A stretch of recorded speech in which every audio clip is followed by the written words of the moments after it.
Welcome to 2 Cents Tuesday. During the Apollo 13 mission to the moon in 1970, there was an explosion on board the Apollo 13 spacecraft. The pilot of the spacecraft immediately contacted the Mission Control Center in Houston, Texas, and said the following words: "Okay, Houston, we've had a problem here."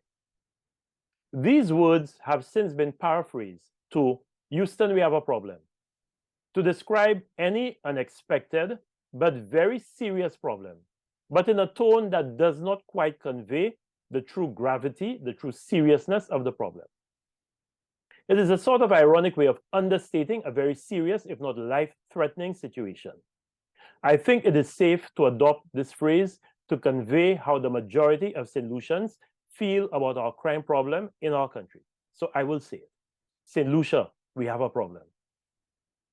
We cannot continue at the rate we are going. This is insane. We have a problem, a very big and very serious problem. I will not make this a crime podcast. Neither will it be a long speech, about crime and what we need to do. Enough has been said and written on this subject. In fact, just last year, on the 31st of May, I dedicated 2 Cents Tuesday number 19 to our approach to violent crime. I suggested 14 measures our government and our country, because it's not just the government, our government and our country could take to address this national crisis that we are experiencing. Over 1 year later, very little has changed. Many others have written and spoken comprehensively, eloquently, and however else you want to describe it on this subject. All of them have recognized that there is no single short-term solution to this problem. All have echoed the same sentiments. We need a holistic, long-term approach that deals with national and personal security in all its dimensions. However, we continue to deal with violent crime in an incoherent, ad hoc manner, doing the same things over and over again that have failed to yield results over successive administrations. In the meantime, we go from one shocking and scary incident to another. We fooled ourselves by thinking that the incidents in March of this year were a Vieux Fort phenomenon, a Vieux Fort problem, and that things were okay in the rest of the country. So what do? We lock down Vieux Fort and focus the attention of the police and the RSS on Vieux Fort.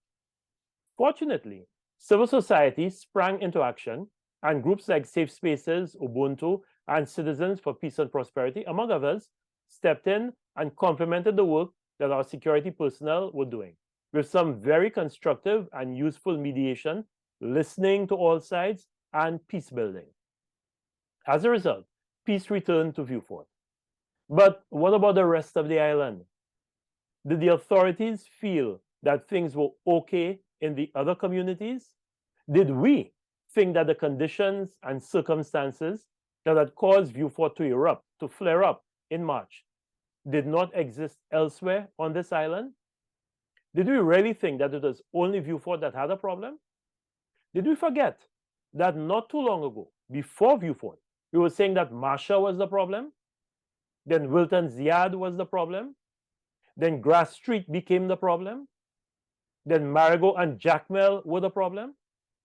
Then apparently Babonneau also had a problem? Then we shifted our focus to Dennery because of the unfortunate deaths that took place in that community over one weekend. I guess now the problem is Ancillary. I'm sorry, but none of these communities on their own has a problem. St. Lucia, we have a problem. We, the whole country, not any one community. As a citizenry, we are also becoming desensitized to the horrific nature of our crime problem.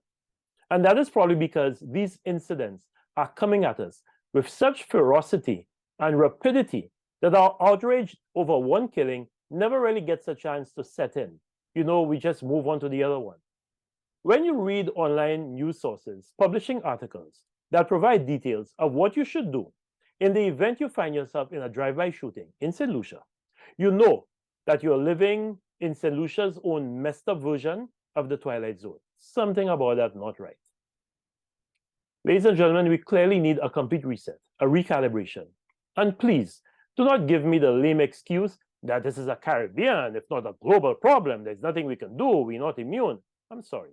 The frequency with which these murders are taking place in our country and the nature of the homicides are not things you see being replicated throughout the Caribbean, and definitely not in the smaller islands of the OECS.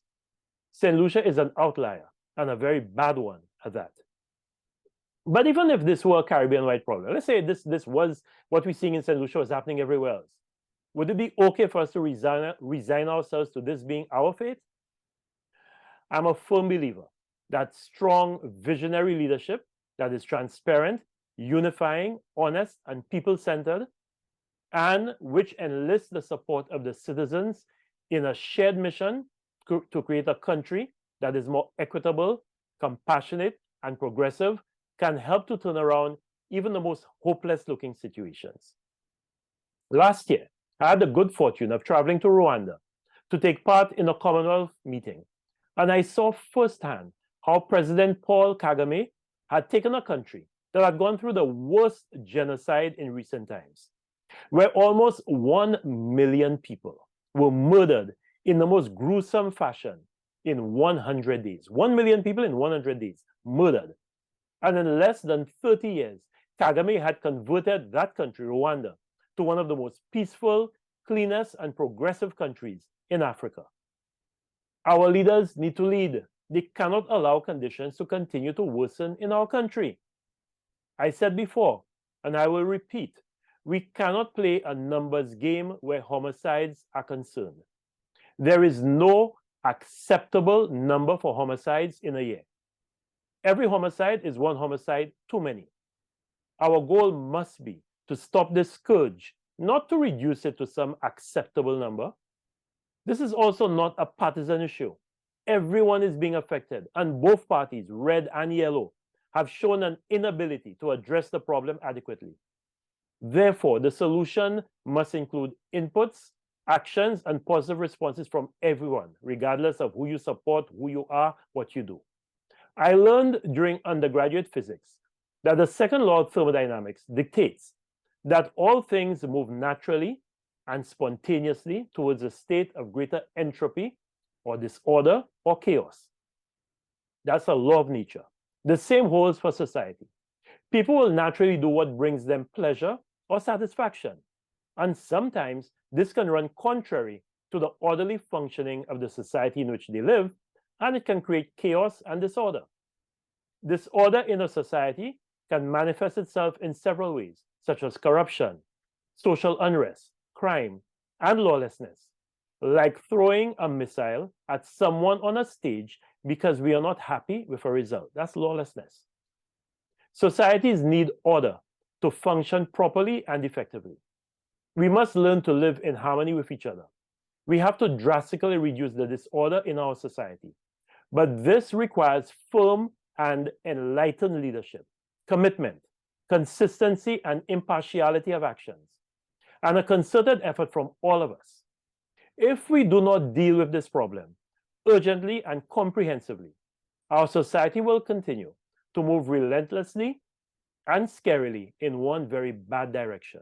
And soon we will find ourselves in a place where none of us is safe, regardless of where we live or how much we protect or disconnect ourselves from the reality that is unfolding around us.